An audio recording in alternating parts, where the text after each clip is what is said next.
کله به چې ښځه د ښځې میړه مړ سو ښځه به دتې په کور کې کېناستله ورته ویل یا به دا کوې یا به دا کوې لکه موږ تاسې افغانان غاښ پسې وکړه که یې نه کوې بیا به همدلته کښېنې باندې به نه وځې موږ له کوکړه هغه به ویلې چې تا څه کوه ځوانه به وتلې بل ته یې نه ورپرېږدي بل به یې نه کېدلې ستې به همغلته په کور کې زړه سوله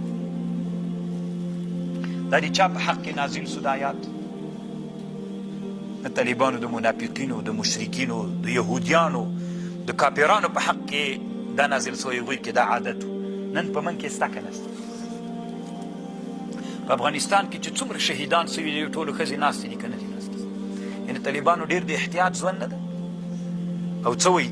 چې هغه د دا داسې غیرتي ښځه ده څه غیرتي ده ته یې نه پرېږدي ته دومره غیرتي څه که نه ته بیا څه تندر وهلی چې تا ښځه مړه سوي نه وي بیا دې بله کړي نو ته بیا د غیرت ولې نه کوې چې په ښځو باندې یې کوې اصل دغه خبر نه ده او بیا طالبانو که بالفرض دا ښځه راجیږه سي داسې وایي چې زه میړه کوم ما حق ده شرعا مې حق ده نه اوسېږم دلته میړه کوم تا نه کوم خپل بل میړه کوم تا څه کار ده ما سره نو طالبانو ورونو بیا څه کوي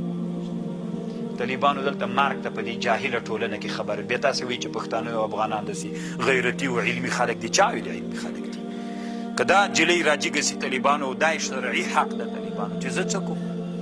زه ځم د پلار کره اوسېږم بس هر څوک مې چې میړه که او زه ځان ته هغه میړه دلته طالبانو د دوی په منځ کې دښمني پیدا سي دوه درې له هغه طرف نه مړه سي دوه درې طرف دا نجونې ټولې طالبانو داسې سوي دي چې بیخي غوښتنه نه کوي مرګ قبول ده راته ځکه دې په سر هلته مرګونه پیدا کېږي ټول عمر بدنامه کېږي طالبانو نه پوهېږم طالبانو چې تاسې به څه وخت درد درکې پیدا کېږي یو ورځ دې باندې تفکر وکړئ که تاسې نجونې وئ بیا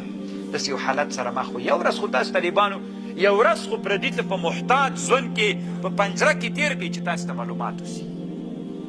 ډېر لوی درد ده طالبانو دا اوس زه قسم کوم طالبانو که یوه نجلۍ داسې راجیږه سوله د افغانستان کې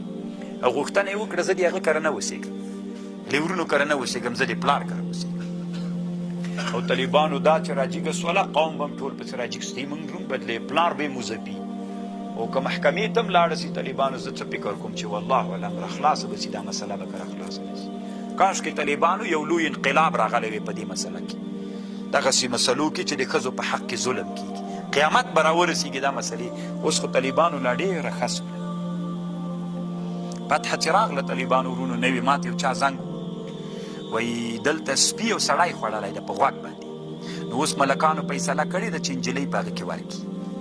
په بدۍ کې فیصله هم سوې ده وایي موږ به یې ورې سبا تا ته درس